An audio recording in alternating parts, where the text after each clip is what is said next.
Daisy.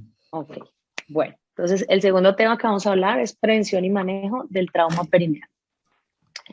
Bueno, recordemos que el parto es la vía universal del nacimiento, es la recomendación de la Organización Mundial de la Salud, porque tiene menos sangrado, menos infección, menos estancia hospitalaria, menos lesión de otras estructuras, un retorno más rápido a las actividades diarias.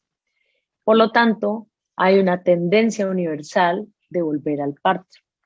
Sin embargo, de forma inevitable, al aumentar el número de nacimiento por esta vía, pues también vamos a encontrar un incremento del trauma obstétrico.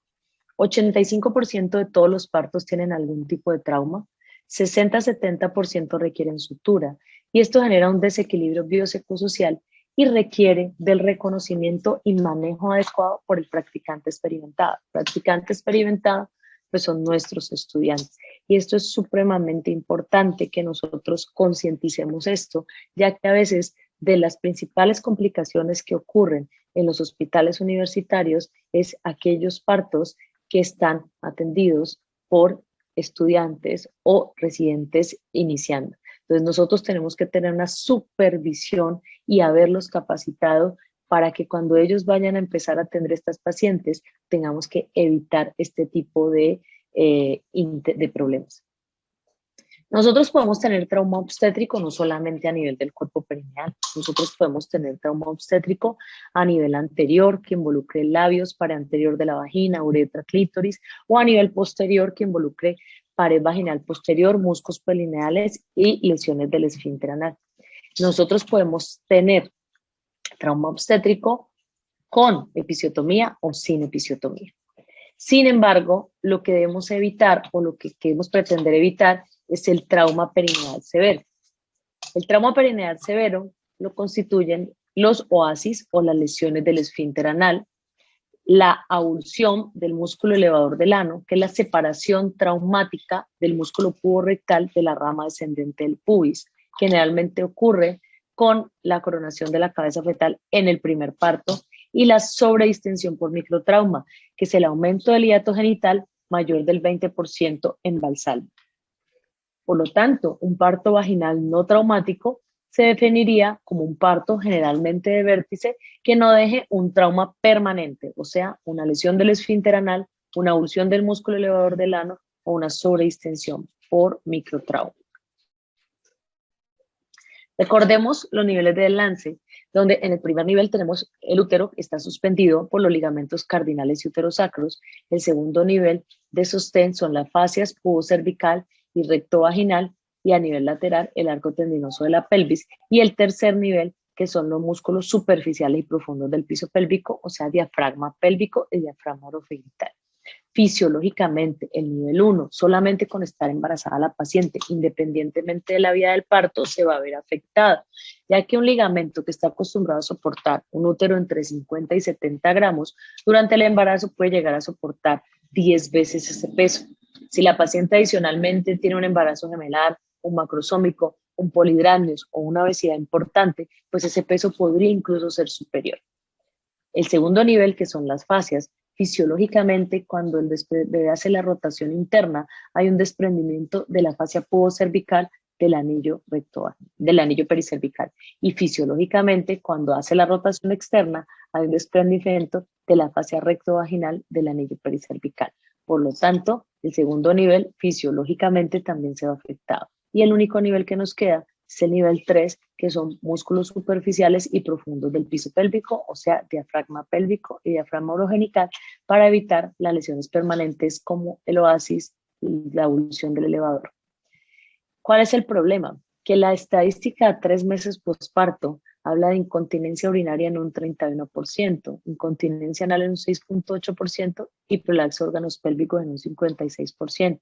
Sin embargo, en una publicación que hizo la ICF en diciembre del 2021, o sea, una publicación que tiene 6 meses, habla de que la incidencia de incontinencia urinaria a 3 meses posparto, si el parto fue instrumentado, aumenta hasta un 60%.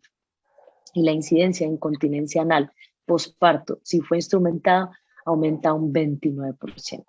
Y la prevalencia de prolapso de órganos pélvicos, que en este momento es del 56%, por el aumento de la multiparidad y de otras alteraciones y cambios a nivel del estilo de vida, tiene una proyección de ir aumentando para el año 2025 casi a un 75%.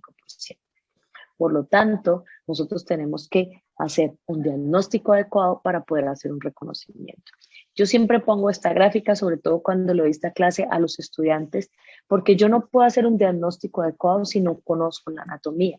Cuando yo era estudiante de medicina, a mí me enseñaron la anatomía en un plano. Entonces, para uno era muy fácil pensar que el esfínter anal era una ruedita donde si se lesionaba, pues uno ponía un puntico y esto mejoraba. Pero recordemos que la anatomía no es así y afortunadamente ahora tenemos las herramientas para explicarle a nuestros estudiantes cómo es verdaderamente la anatomía. Recordemos que nuestro esfínter anal tiene un esfínter interno y un esfínter externo, que son como un sistema de correas que nos envuelven el recto. Entonces, el esfínter anal verdaderamente es así, donde tiene un pequeño haz que es parte de las fibras del músculo puborectal, un bucle intermedio que se inserta a nivel del coxis y un último bucle que es el que se inserta a nivel del cuerpo perineal y que es probablemente el que nosotros. Por lo tanto, si yo sé que el esfínter anal es así, pues yo entiendo que para poderlo reparar en caso de que encuentre una lesión del esfínter anal, pues obviamente un puntito no va a ser suficiente. Esta pequeña imagen no es, o este pequeño video no es para hacer una clase de anatomía, sino para explicarles que si yo tengo un músculo que se llama pubococcígeo, que va desde la sínfisis del pubis hasta el coxis, ese músculo me va a involucrar estructuras tanto a nivel de la uretra, la vagina y el recto, lo que significa que si a mí se me desprende ese músculo o hay una avulsión del mismo, yo voy a tener no solamente síntomas urinarios, sino disfunción sexual y síntomas anales. Por lo tanto, entender eso es lo que hace que yo sepa por qué funciona la fisioterapia de piso pélvico y por qué funciona posparto también, preparto y posparto. Otro factor importante que yo tengo que tener en cuenta y que a veces olvidamos en los servicios de atención del parto es el nervio pudendo. Recordemos que el nervio pudendo es el principal complejo nervioso a nivel del piso pélvico, pero resulta que el nervio pudendo solamente soporta presiones de 80 milímetros de mercurio máximo por 12 horas.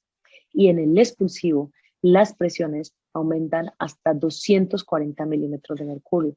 Por lo tanto, si yo someto a una paciente a un expulsivo prolongado, yo voy a provocarle a esa paciente una lesión del nervio pudendo, que puede ir desde una neuralgia del pudendo, que es verdaderamente difícil de manejar, como lo vimos en la presentación anterior, hasta una denervación total. Cuando provoca una denervación total, estos tejidos pierden la capacidad de contracción y tienen una especie como de descendimiento. Ese fenómeno se conoce como ballooning, cuando el hiato genital es supremamente grande porque no tiene esa fuerza de contracción.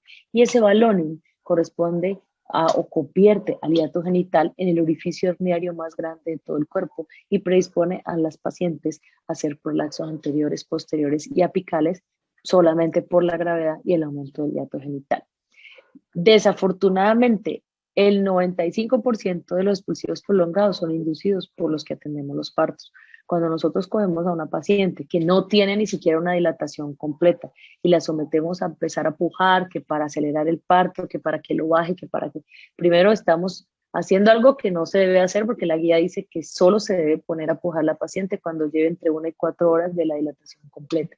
Pero estamos provocando un expulsivo prolongado, aumentando presiones en el nervio, lo que va a hacer que provoquemos desde una neuralgia hasta una denervación total de esta zona. Recordemos entonces que fisiológicamente el periné debe alcanzar, para que haya un descenso adecuado, una sobredistensión de 170% del diámetro transversal y una sobredistensión del 40% del diámetro vertical. ¿Por qué es importante que tengamos en cuenta esta distensión que tiene que presentarse? Es importante en el momento en que nosotros definamos hacer o no una episiotomía, a quién le hacemos, a quién no y por qué. ¿Y por qué es importante? Porque cuando nosotros tenemos la distensión adecuada, tenemos un cambio completo en los ángulos de la pelvis. Me explico, cuando yo era residente, uno hace una episiotomía mediana a 0 grados y medio lateral a 45 grados. Pero resulta que si yo tengo en cuenta esta sobredistensión, que es el momento en el que yo tomo la decisión de hacer un epicio o no, donde hay un cambio de los grados aproximadamente de 30 grados, y yo quiero hacer una episiotomía mediolateral para evitar lesionar el esfínter anal, el hecho de que yo la haga a 45 grados y el cambio de grados se mueva aproximadamente en 30, cuando esta sobredistensión vuelva a su tamaño normal, eso que yo hice a 45 me va a quedar a 0 grados e igual voy a provocar una lesión del esfínter anal. Entonces, este cambio de ángulos en el momento en que yo tomo la decisión o no de hacer una episiotomía implica que si yo tengo la necesidad de hacerla, no la debo hacer ni a 0 grados ni a 45 grados, sino a 60 grados. Y es a 60 grados donde las guías clínicas, tanto del Colegio Americano como del, tanto el Colegio Americano como del inglés, me dicen que debo hacerla a 60 grados. ¿Cuáles son las indicaciones para hacer una episiotomía? Tengo 5 indicaciones según las guías clínicas. La primera, un perineo elástico con inminencia de desgarro. Segunda, uso de forceps. Tercero, sufrimiento fetal agudo. Cuarto, distocia de hombros. Y quinto, parto empodálico. La episiotomía es una técnica restrictiva, no es una técnica de rutina. Entonces, idealmente, según las guías clínicas, debo hacerla según estas 5 indicaciones.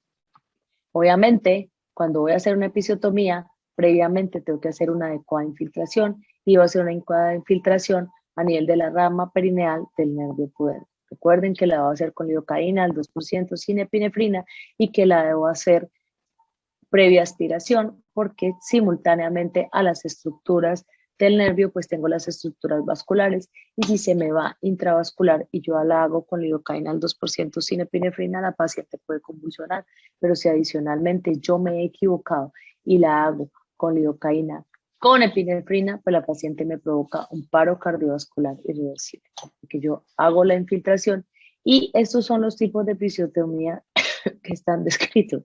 Bueno, la episiotomía mediana, muy defendida anteriormente por muchas escuelas, porque es en fisiológica, no involucra grupos musculares, es menos dolorosa, es muy fácil de reparar, y todo eso es cierto. Pero la episiotomía mediana aumenta casi 10 veces las lesiones del esfínter anal. Y la idea es evitar un trauma permanente del piso pélvico, o sea, evitar una lesión del esfínter anal. Entonces, por eso ya las guías clínicas no la recomiendan. La episiotomía mediolateral clásica era a 45 grados, y recordemos que en caso de hacerla se debe hacer a 60 grados. Está descrita la episiotomía lateral, una episiotomía en forma de J, una mediana modificada, que es como una T invertida, una lateral radical y una episiotomía anterior. La episiotomía anterior, que nos parece un poquito espeluznante, es porque existen algunas tribus que inicialmente era en África, pero también en Latinoamérica tenemos varias tribus donde a la mayoría de edad hacen amputación del clítoris para evitar que las mujeres sean infieles. Entonces, en estas pacientes, pues tienen una denervación total de esta zona y no tienen sensibilidad porque no hay una denervación de la rama clitoridia del nervio pudendo. Sin embargo, no está indicada hacer esta episiotomía ni siquiera en estas pacientes, ya que recordemos que anatómicamente ahí tenemos la uretra y tenemos la vejiga, y si nosotros hacemos una episiotomía en esta zona, pues a la paciente no le va a doler, pero podemos encontrar dejar como consecuencia una fístula uretrovaginal o una fístula vesicovaginal. Entonces recordemos entonces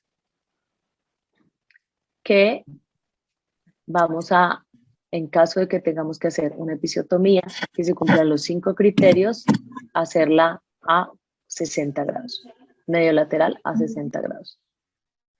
Los factores de riesgo para tener trauma obstétrico, y como la idea de hacer la episiotomía es evitar el trauma obstétrico permanente, pues el uso de forceps aumenta 5 veces más la probabilidad de tener trauma obstétrico, o sea que siempre que usemos forceps, independiente que usemos un báculo, debemos hacer episiotomía. La episiotomía mediana y la combinación de episiotomía mediana con el uso de forceps, pues nos va a aumentar 10 veces el trauma obstétrico. La macrosomía fetal, la primiparidad aumenta 3 veces el riesgo de tener un trauma permanente. La inducción de trabajo al parto tiene casi 2 veces más riesgo. El aumento de trabajo, los expulsivos prolongados y la presencia de anestesia epidural. Entonces, en estas pacientes no están dentro de las indicaciones, sino de los factores de riesgo donde nosotros podríamos requerir o no hacer una episiotomía.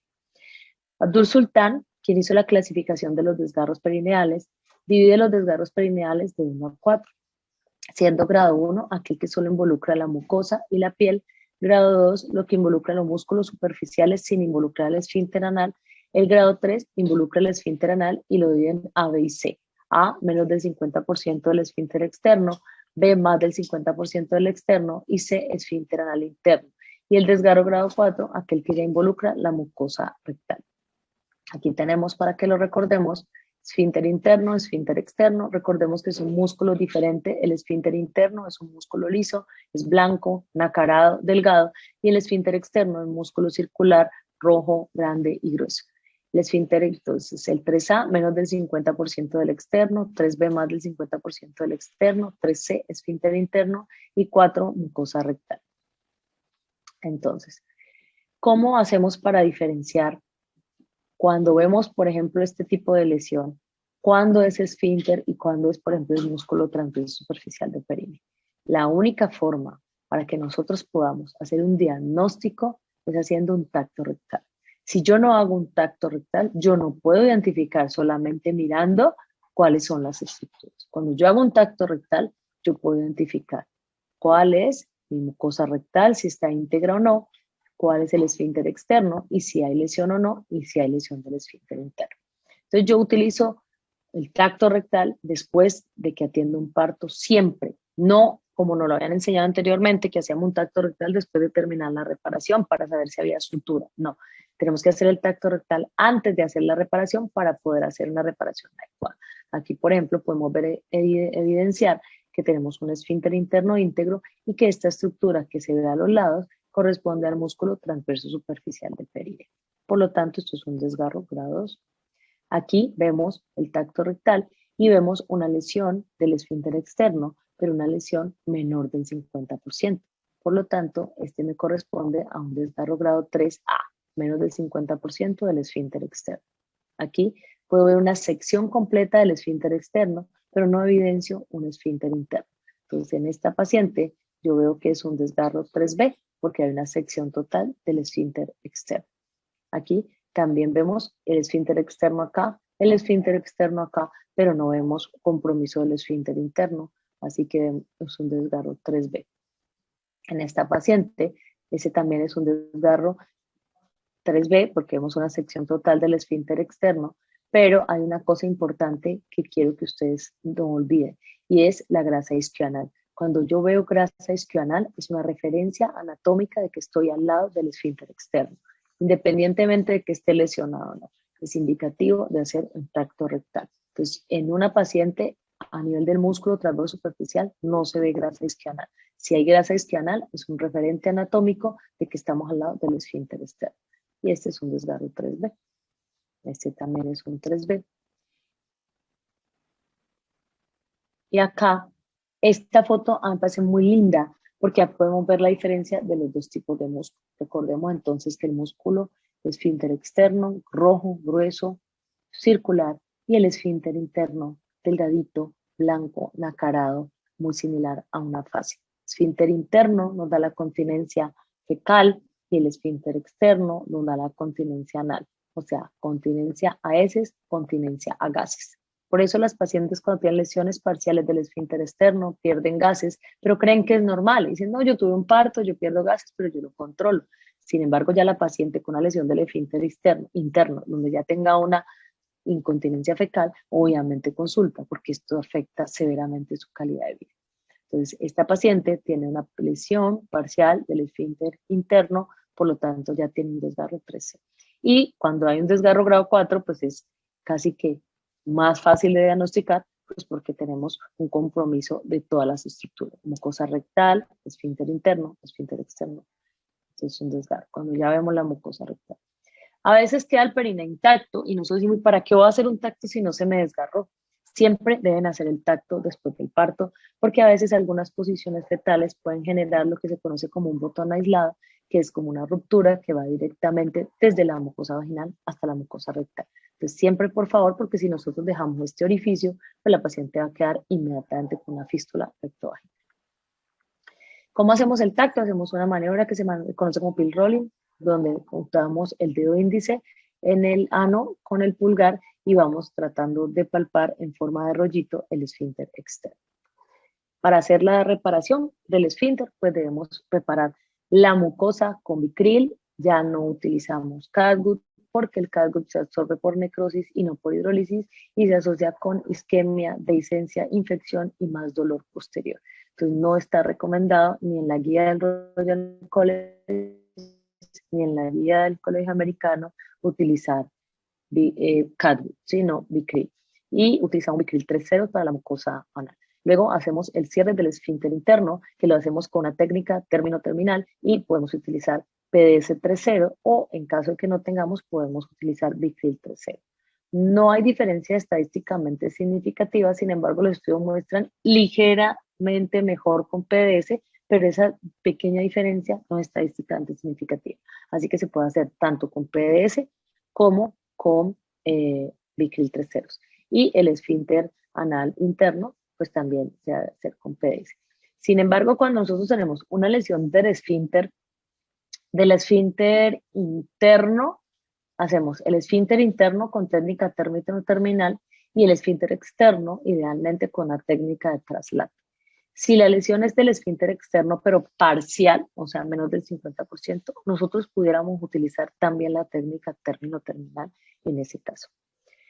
En los tipos de sutura, como les digo, no hay una diferencia estadísticamente significativa de leve inclinación hacia el lado del PDS, pero no es estadísticamente significativa, o sea que se pueden utilizar ambas tipos de sutura.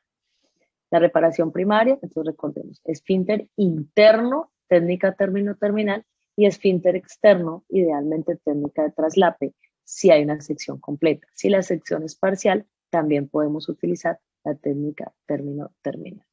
Esto es un modelo en silicona y un modelo en cerdo de las reparaciones para mirar pues, que se cierra primero la mucosa rectal, luego técnica término-terminal del esfínter interno y técnica de traslape del esfínter externo. Así es como se ve en el cerdo, que es súper útil cuando ustedes quieran hacer práctica para hacerlo con sus residentes y sus estudiantes, ya que en el cerdo se puede, sobre todo en el cerdo macho, pues donde el esfínter externo es más grueso, se diferencia muy bien el esfínter externo del esfínter interno para que el estudiante se vaya familiarizando y pueda hacer un diagnóstico adecuado y por consiguiente una corrección adecuada de las lesiones. Otros factores que pueden interferir en el riesgo es tanto la edad gestacional como la edad materna. Este estudio muestra que pacientes con edad gestacional avanzada por encima de 40.2 semanas y un hiato genital menor de 21 milímetros en Valsalva se asocian con más riesgo de lesión de oasis. Entonces, si yo voy a inducir a una paciente, pues yo podría esperar hasta las 40.2 semanas.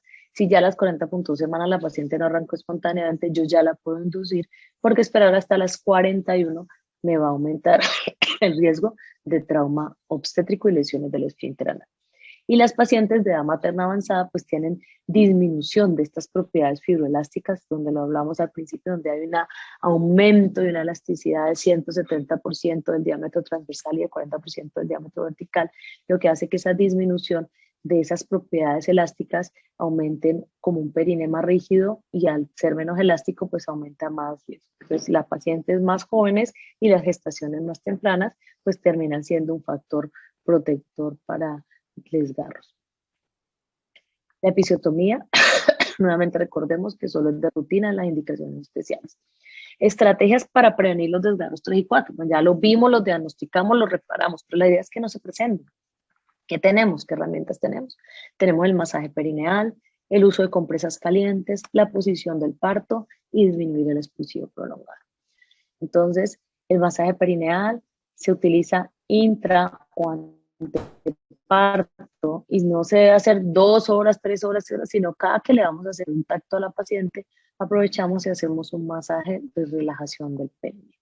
Y para la atención debemos utilizar el método de hands-on para poder hacer una adecuada recepción de la presentación, limitar la velocidad de la salida y evitar el trauma. Entonces, lo que vamos a hacer es que con la mano no dominante vamos a limitar la velocidad de la presentación y con la mano dominante vamos a tratar de hacer una protección perineal. La protección perineal la debemos hacer con toda la palma de la mano y tenemos dos opciones. Una opción, y lo que tenemos que hacer básicamente es tratar de ganarnos 1 centímetro aproximadamente o medio a cada lado para evitar la sobredistensión perineal, y al hacer esto nosotros lo que vamos a hacer es evitar que se desgarre o que se rasgue. Ese medio centímetro a cada lado nos puede generar 1, máximo 2 centímetros de protección para evitar la sobredistensión del pie.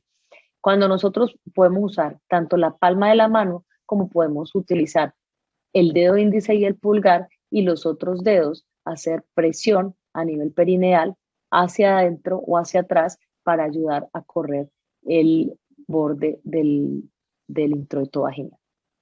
El uso de las compresas calientes es muy importante, pero la temperatura es importante. A mí alguien me pregunta, ¿y compresas calientes cuánto? Si yo le pregunto a una terapeuta, ¿cuánto tiene que calentar una compresa para colocarse, por ejemplo, una relajación muscular? Pues me va a decir que a 40 grados, pero yo no soporto 40 grados en el periné. Realmente el periné soporta máximo 30 grados. Entonces realmente el término debería ser compresas tibias, porque las compresas tibias relajan el músculo, son confortables, son tolerables y ayudan a dilatar. La posición del pujo retrasado, lo que les hablaba al principio, primero para proteger el nervio pudendo, pero también para no agotar la paciente. Entonces, no tenemos que voltear la paciente y ponerla en litotomía por lo menos hasta que la paciente nos lleve entre 1 y 3 horas de la dilatación completa. Esperar, que respire, y eso nos va a facilitar y nos va a disminuir el trauma, porque no vamos a hacer cristeles, porque no vamos a instrumentar, porque no nos vamos a desesperar. Decimos que lleva 2 horas en expulsivo, pero lleva 2 horas desde que yo la puse en expulsivo, pero no de que de verdad la paciente tenga una dilatación completa y ya yo la haya puesto en el tiempo que era en su posición de litotomía. Otra estrategia importante que debemos implementar es la fisioterapia de músculos del piso pélvico. La fisioterapia reduce en un 31% el riesgo de tener que hacer una episiotomía, genera una mayor probabilidad, hasta 17 veces más, de quedar con un periné intacto, menor incidencia de desgarros 3 y 4, menor dolor perineal postparto y menor necesidad de analgesia. Entonces las pacientes idealmente desde por lo menos la semana 31, si pueden antes mejor, empezar a hacer con una fisioterapeuta especialista en piso pélvico, una fisioterapia de piso pélvico para preparar y enseñar a hacer esa relajación. Si la paciente aprende a hacer esa relajación, en lugar de hacer la contracción refleja del dolor, esa relajación facilita esa sobredistensión y disminuye el riesgo de avulsión y lesiones del esfínter anal. Cuando ya tengo pues la lesión definitivamente, pues la lesión es grado 1, son lesiones que simplemente se reparan con una sutura continua en la mucosa o en los músculos superficiales. La episiotomía también cambió según el Royal College y según las guías clínicas. Anteriormente hacíamos una episiotomía continuos cruzados, luego separados, luego intradérmico, y actualmente hacemos una sutura continua en todos los planos sin anudarlos. Arrancamos con una sutura en el ángulo de la mucosa, la hacemos continua sin cruzar, no pasamos las carúnculas, cambiamos al plano muscular, suturamos el plano muscular sin anudar, nos devolvemos por la piel continua o intradérmica. Menos dehiscencia, menos isquemia, menos necrosis, menos dolor, menos infección. Es la ideal y que está recomendada en este momento. Si tenemos las lesiones del esfínter anal, desafortunadamente la mayoría las hacemos los diagnósticos, sobre todo las parciales, hacemos los diagnósticos posparto con ultrasonido endoanal o ya con el advenimiento del ultrasonido piso pélvico. Recordemos pues que tenemos que diferenciar la mucosa rectal, el esfínter interno, el esfínter externo, y cuando vemos las alteraciones encontramos las lesiones del esfínter anal. Lo ideal es que esto no lo hagamos posparto, lo ideal es que esto lo hagamos en el momento del parto. Anteriormente pensábamos que siempre que tuviéramos una lesión del esfínter externo debíamos llamar inmediatamente a colon recto para que hiciera la reparación. Realmente todas las personas que atendemos partos debemos entrenarnos en reparar estas lesiones, que para un ginecólogo, comparado con hacer una esterectomía o comparado con otro tipo de cirugías mucho más complejas, es una técnica quirúrgica verdaderamente sencilla y somos el momento ideal de hacer la reparación es en el momento del parto. Y a veces perdemos tiempo porque no está el colon recto, porque no estoy, porque la voy a diferir, porque la voy a remitir, y las reparaciones tardías no tienen la tasa que tiene la reparación en el momento relevé. Hemos utilizado los dos esquemas propuestos por la guía clínica, una dosis única de cefalosporina de segunda generación en el momento de la lesión, o un segundo esquema que es colocar metronidazol intravenoso, en el momento de la reparación y oral completar los 7 días posteriores. Podemos tener secuelas como retención de compresas, que es poco frecuente, pero lo podemos tener, dehiscencias de la herida, infecciones, fístulas y otros procedimientos como requerir otras reparaciones o reparación de fístula. El dolor, debemos ser muy juiciosos con esto, ya que tenemos que dar laxantes, ablandadores orales y debemos colocar bolsas de hielo y a veces no evitar los supositorios, sobre todo si tenemos un desgarro grado 4. El estreñimiento es muy frecuente, pero recordemos, el uso de opiáceos es muy frecuente, pero recordemos que los opiáceos nos dan estreñimiento y retención urinaria, para que entonces cuando tenemos una paciente a la cual le hicimos una reparación de una lesión del esfínter anal, un desgarro grado 4, y le colocamos morfina, esa paciente debe tener las primeras 24 horas, no solamente un laxante, sino una sonda vesical, porque nos va a hacer retención urinaria. Pero debemos manejar adecuadamente el dolor y es verdaderamente doloroso. Otras complicaciones, pues hematomas, abscesos, fascitis necrotizante, y obviamente cuando se presenten estas complicaciones, pues la reparación se debe hacer cuando ya no haya ningún signo de infección. Los cuidados a corto plazo, pues vigilar la herida. Si la paciente tuvo un parto sin lesión del esfínter anal, yo puedo arrancar posparto entre 1 y 3 meses la fisioterapia. Si tuvo una lesión del esfínter anal, si la arranco 3 meses después, eso va a mejorar la función motora, la función muscular, la conciencia cortical y mejora obviamente toda la fuerza. Si tuve una lesión del esfínter anal en el primer parto y la paciente tiene un segundo embarazo y la paciente me dice, ¿yo puedo tener parto nuevamente o debo hacerlo por cesárea? La respuesta es que la probabilidad o el riesgo absoluto de que ella vuelva a presentar una lesión de esfínter anal es solo del 3%. Así que tener una lesión del esfínter anal no es una indicación de tener una cesárea en el siguiente evento, excepto si la paciente quedó con incontinencia anal, si tuvo una infección importante de la herida que requirió reparaciones repetidas, como una fascitis, si quedó con un deterioro psicológico y ella lo solicita. Si la paciente le dice, doctor, yo tuve este evento, me operaron varias veces, yo soy incontinente, por favor, tiene todo su derecho de tener una cesárea. Pero si la paciente desea tener un parto y tuvo una lesión, no le induzcamos una cesárea, ya que ella solamente tiene un riesgo del 3% de volver a hacer un evento similar. Sin antecedentes de compromiso de lesiones del esfínter anal, ella puede tener un parto sin ningún problema. Y a nivel de resumen, recordemos las recomendaciones nivel A, el uso de compresas calientes, la episiotomía restrictiva y no de rutina, solamente en esos 5 puntos: sufrimiento fetal, distocia de hombros, parto empodálico, inminencia de desgarro perineal y uso de forceps. Y las lesiones del esfínter anal externo, recordemos que si es parcial, podemos utilizar tanto la técnica término-terminal como la técnica de traslape. Cuando es una sección total, se recomienda la técnica de traslape o de overlap. El nivel de evidencia, el nivel B, es que debemos dar una dosis única de antibiótico, una cefalosporina de segunda generación intraoperatorio en el momento de la reparación.